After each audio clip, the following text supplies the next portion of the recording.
রাজবাড়ী জেলার গোয়ালন্দ উপজেলার দৌলতদিয়া থেকে তোরাব শেখের পাড়া হয়ে রেল লাইন পর্যন্ত এই সড়কটি এখন স্থানীয়দের কাছে মরণ ফাঁদ। প্রায় 2,37,00,000 টাকা ব্যয়ে রাস্তাটির উন্নয়ন কাজ শুরু হলেও গত 1 বছর ধরে তা থমকে আছে।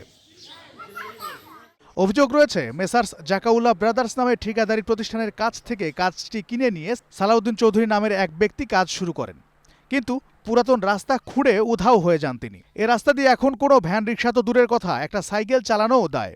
ভাঙে সারে আপনার খোয়া দিয়ে রাখছি, এখন এই আমরা তো বাড়ির থেকে বেরোতে পারি না, খোয়াটা এসে চোহে লাগে মুখে লাগে। এই রাস্তা আজকে 1 বছর ধরে এরকম থুইছে, রাত বেরোতে আটা যায় না, আজ পেয়ে গেলি ভাঙা চুরিয়া ইটখেল মিটখেল বুঝাই। অসুস্থ রোগী নিয়ে হাসপাতালে যাওয়ার উপায় নেই, অ্যাম্বুলেন্স ডাকলে রাস্তার নাম শুনে কেউ আসতে চায় না। এই রাস্তার কাজ অনেকবার আসছে, এই রাস্তার কাজ হচ্ছে না। এই রাস্তা ইউনিয়ন বোর্ড থেকে আর এই গোয়ালন্দ বাজার পর্যন্ত এরকম ভাঙা, অবহেলিত করে ফেলে রাখছে। আজকে প্রায় 1 বছর হয়ে গেল এই খোয়া ডালাই করিয়া রাস্তার কোনো দূরত্ব কাজ করতেছে না। স্থানীয়দের অভিযোগ, ঠিকাদারের লাভ লোকসানের হিসাব আর কর্মকর্তাদের উদাসীনতার বলি হচ্ছে সাধারণ মানুষ। উপজেলা প্রকৌশলী বলেন, আগামী 1 মাসের মধ্যে কাজ শেষ না করলে কার্যাদেশ বাতিলের সুপারিশ করা হবে। অলরেডি তাকে আমরা 3বার চিঠি দিয়েছি। এরপরেও যদি কাজটি দ্রুততম সময়ে সামনের মাসের মধ্যে উনি কমপ্লিট করতে না পারে, তাহলে আমরা চূড়ান্তভাবে বাতিলের জন্য সুপারিশ করব কাজটি।